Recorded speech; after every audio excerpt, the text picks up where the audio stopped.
આપણે જો નિયુક્તિની સમસ્યા માટેનો દાખલો જોવાનો છે કે નિયુક્તિની સમસ્યાની ગણતરી બે રીતે થઈ શકે છે. એક છે ન્યૂનતમ કિંમતના આધારે, જેને હંગેરિયન પદ્ધતિ તરીકે ઓળખાય છે. બીજી છે લઘુત્તમ કિંમતને આધારે. આપણે આ જે એક્ઝામ્પલ જોવાનું છે તે લઘુત્તમ એટલે કે મહત્તમ કિંમતને આધારે જે નિયુક્તિ કઈ રીતે કરવાની છે તેના વિશે ચર્ચા કરીશું. તો જોઈએ આના માટેની એક રકમ.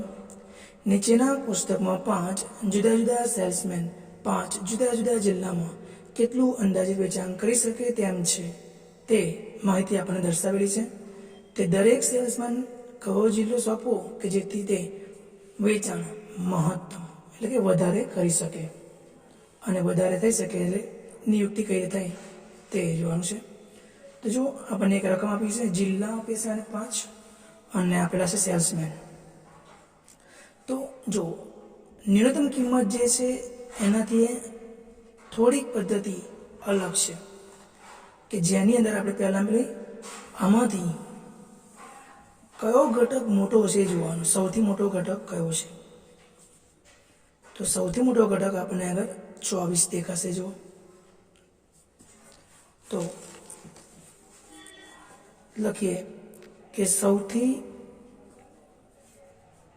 મોટો ઘટક 24, તેમાંથી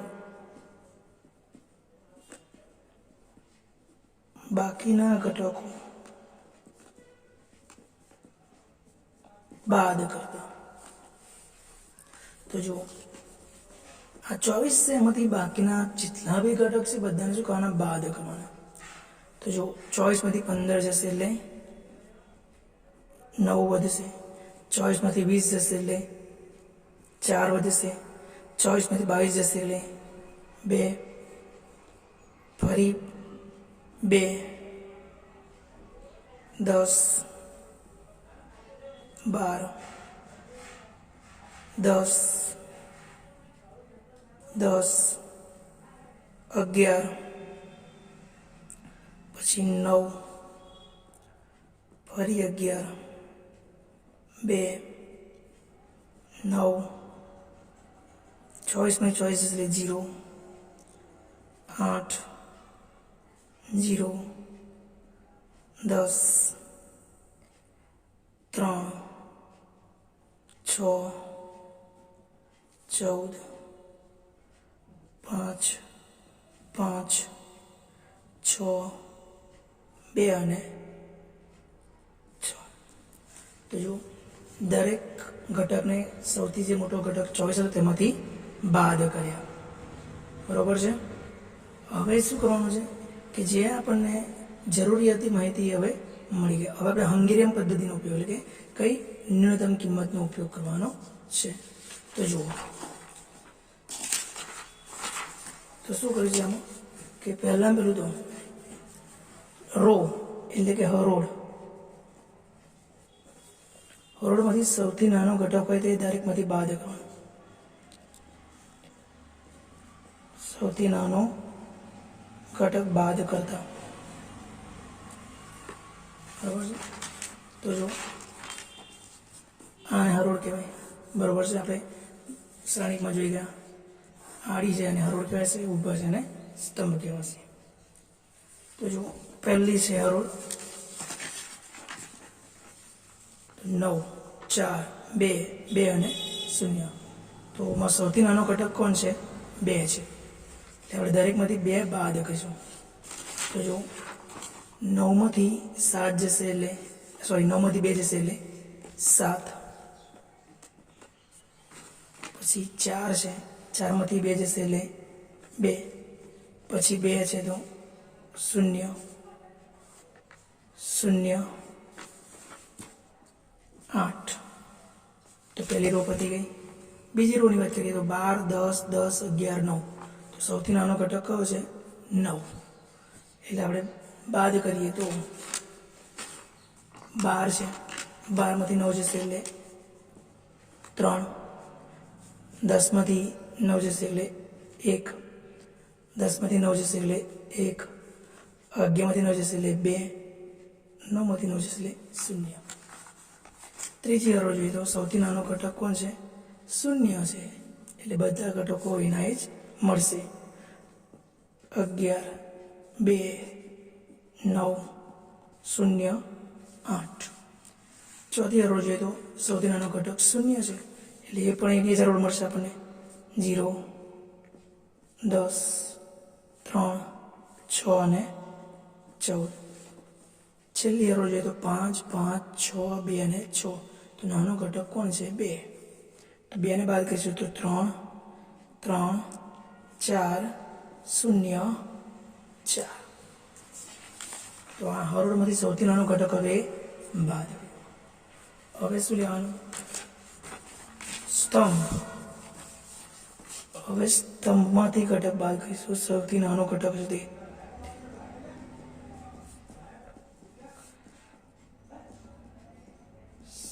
સ્તંભથી બાદ કરતા સૌથી નાનો ઘટક સ્તંભમાંથી બાદ કરવાનો છે. જોઈએ પહેલા સ્તંભની વાત કરીએ તો સૌથી નાનો ઘટક કોણ છે? 0 છે. તો પહેલો સ્તંભ આપણને એનો જ મળશે. 7, 3, 11, 0, 3. બીજામાં સૌથી નાનો ઘટક કોણ છે? 2, 1, 2, 2, 10 અને 9, 3. તો 1 સૌથી નાનો ઘટક છે.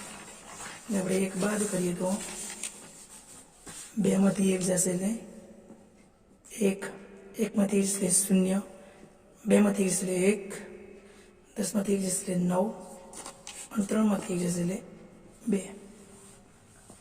ત્રીજા ઘટક છે 0. જુઓ સૌથી નાનો ઘટક 0 એટલે એના જ 0, 1, 9, 3 અને 4. ચોથાની વાત કરીએ તો એમાં પણ 0 જ છે. 0, 2, 0, 6, 0. છેલ્લામાં પણ 0 જ છે એટલે એના જ ઘટક 8, 0, 8, 14 અને 4. હા, હવે જે કરવાનું છે એ જોયું કે સૌથી વધારે 0 આપણે કવર કરવાના છે. બરાબર છે? સૌથી વધારે 0ને આપણે કવર કરવાના છે. તો પહેલાં આપણે હરોળની વાત કરીએ. હા, હવે જે હરોળમાં 0 પસંદ કરો એમાં ઓછામાં ઓછું 1 0 હોવું જોઈએ. 2 0 હોય તો આને પસંદ કરવાનો નથી. તો જો પહેલી હરોળની વાત કરીએ તો 7, 1, 0, 0. તો 2 0 છે એટલે આને હવે પસંદ નહીં કરવાની. બીજી હરોળ જોઈએ તો 0 અહીંયા પણ છે, અહીંયા પણ છે એટલે એને પસંદ નહીં કરવાની. જે હરોળમાં 1 0 હોય, જો અહીંયા 1 જ 0 છે તો અહીંયા 1 0 મળ્યો છે આપણને હરોળમાં. બરાબર છે? તો જે હરોળમાં 0 મળ્યો છે એના ઊભી લાઈન કરી દેવાની, પેન્સિલ વડે કરવાની, જેથી આપણને ગણતરીમાં ભૂલ થાય નહીં. અહીંયા 1 જ 0 મળ્યો એટલે 0 આગળ નિયુક્ત થઈ ગયો. પછી હરોળ જુઓ તો 0 1 જ છે તો અહીંયા પણ આખી હરોળને ઊભી કરી દઈશું આપણે.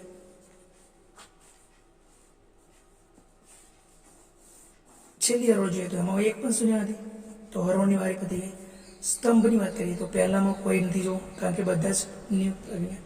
અહીંયા જોઈએ તો 1 0 છે જો, તો આડી લાઈન કરી દેવાની. ત્રીજી સ્તંભ જોઈએ તો અહીંયા પણ 1 0 છે તો આડી લાઈન કરી દેવાની. મેક્સિમમ 0 કવર થઈ ગયા છે. જો જેટલા પણ 0 તે બધા 0 કવર થઈ ગયા છે. તો જોઈએ કેટલા પણ નિયુક્ત થયા છે. તો 1, 2, 3 અને 4. આપણી જોડે 5 હરોળ છે અને 5 સ્તંભ છે. મતલબ કે જે નિયુક્ત થયા છે એ 4 છે, જે 5 કરતાં કેવા છે? ઓછા છે. જેટલી હરોળ છે, જેટલી સ્તંભ છે એટલા નિયુક્ત થવા જોઈએ. ના થયા હોય તો આપણે ફરીથી એને પ્રોસેસ કરવાની. તો જુઓ હવે કે હવે જે બાકી રહ્યા છે એમાં વાત કરીએ કે જ્યાં સિંગલ છે તે ઘટકો એના જ રહેશે અને જ્યાં કાટખૂણો બને છે, જો ત્યાં આગળ સૌથી નાનો ઘટક કયો છે પહેલાં ચેક કરી લો. સૌથી નાનો ઘટક જોવાનો. સૌથી નાનો ઘટક કોણ છે? અહીંયા આગળ 1 છે. તો એ સૌથી નાનો ઘટક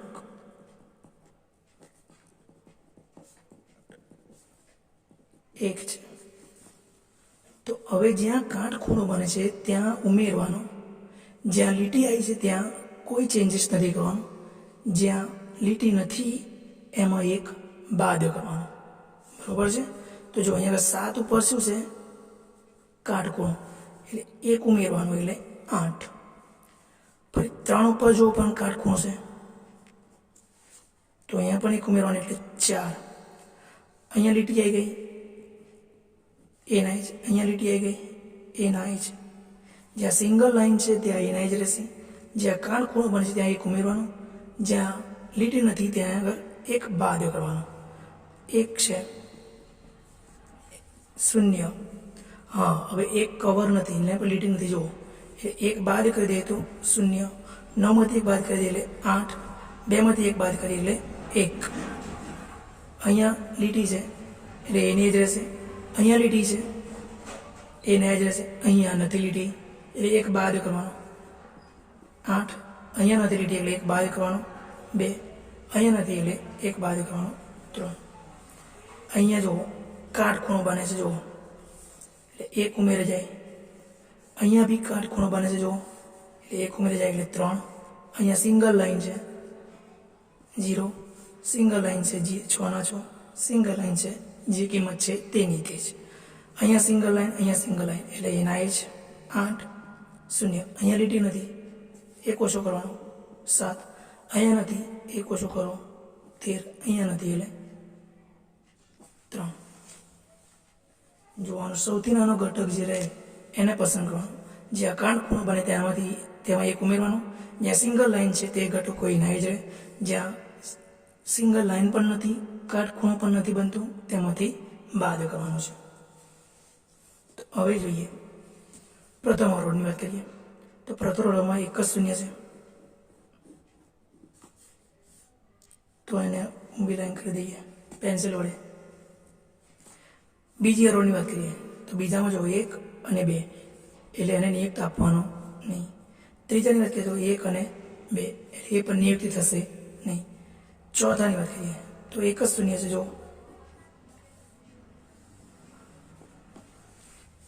પાંચમી અવરોધની વાત કરીએ તો 1 જ છે.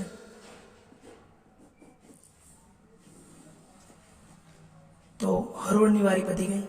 સ્તંભની વાત કરીએ પહેલામાં કોઈ ઘટક નથી. બીજામાં તો કે 2 શૂન્ય છે એટલે ના આવે. ત્રીજામાં કોઈ નથી. ચોથામાં કોઈ નથી. પાંચમામાં 1 જ શૂન્ય છે. તો હવે જો 1 જ શૂન્ય વધ્યો તો જોઈએ હવે કેટલા નિયુક્ત થયા છે. 1 2 3 4 અને 5. એટલે આપણે શ્રેણિક મુજબ 5 હરોળ છે એમ 5 સ્તંભ છે એટલે આપણને શૂન્ય મળી ગયા છે. તો આ રીતના એની નિયુક્તિ થાય. તો હવે ઉકેલ લખીએ એનો.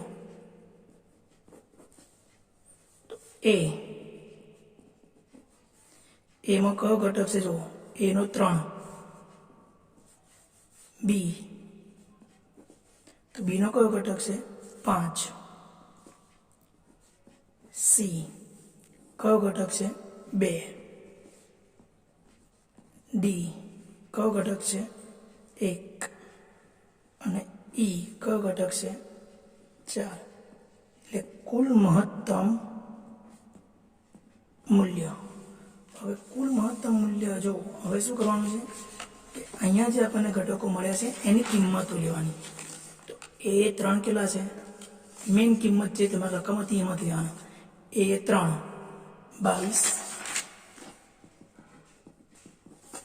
બી એ 5 તો બી એ 5 કેટલા? 15. સીમાં 2 તો સી એ 2 કેટલા છે? 22.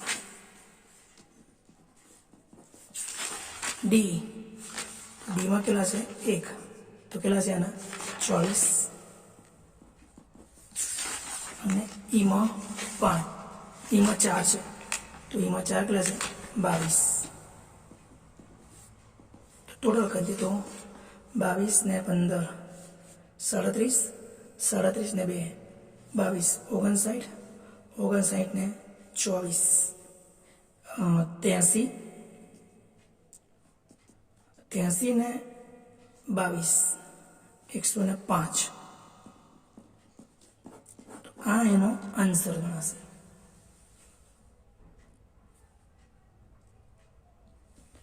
એકસો ને 5 શું ગણાશે? એનો આન્સર ગણાશે. તો આ રીતના આખો એક્ઝામ્પલ ગણાય. શું કરવાનું છે? જુઓ, પહેલા મહત્તમ કે એટલે આપણે ન્યૂનતમ કિંમત મેળવવા માટે શું કરીશું? સૌથી મોટા ઘટકમાંથી બાકીના બધા જ ઘટકોને શું કરવાના? બાદ કરવાના. એટલે આપણને ન્યૂનતમ કિંમતનું શ્રેણિક મળી જશે. એ શ્રેણિક મળ્યા પછી તમારે શું કરવાનું છે? હરોળની વાત કરીએ તો દરેક હરોળમાંથી સૌથી નાનો જે ઘટક હોય તેને બાદ કરી દેવાનો, એટલે એ શ્રેણિકમાં જાય. હવે એ શ્રેણિકમાંથી સ્તંભની વાત કરવાની, તો દરેક સ્તંભમાંથી જે નાનો ઘટક હોય એને બાદ કરી દેવાનો. પછી શૂન્યને જે શૂન્યમાં પહેલાં હરોળની વાત કરીએ તો હરોળમાં એક શૂન્ય હોય તો પસંદ કરવાનો, બે શૂન્ય તો પસંદ નહીં કરવાનું. એક જ હોવું જોઈએ, કોઈ પણ હરોળ લો કે એક સ્તંભ લો, બરાબર છે? તો એ રીતના એ પસંદ થઈ જશે. પછી જો તો બી આપણને ના મળે પૂરેપૂરી નિયમથી, તો સૌથી નાનો ઘટક જે હોય તેને પસંદ કરી લેવાનો અને જે કાટખૂણો બને તેમાં ઉમેરવાનો. જ્યાં સિંગલ લાઈન છે તે ઘટક એ ના જ રહે, જ્યાં સિંગલ લાઈન પણ નથી અને કાટખૂણો પણ નથી બનતો તેમાંથી એ ઘટક બાદ કરી દેવાનો, એટલે આપણે નવો શ્રેણિક મળશે. અને ફરીથી જે પ્રોસેસ કરી છે તે જ કે દરેક હરોળમાંથી એક શૂન્ય હોય તો નિયુક્તિ આપવાની. એ રીતના દરેક હરોળ પહેલાં પસંદ કરવાની, તેઓ પણ ના પસંદ થાય દરેક સ્તંભ પસંદ કરવાનો, બરાબર? એટલે આપણને એનો મહત્તમ મૂલ્ય 105 મળી જશે.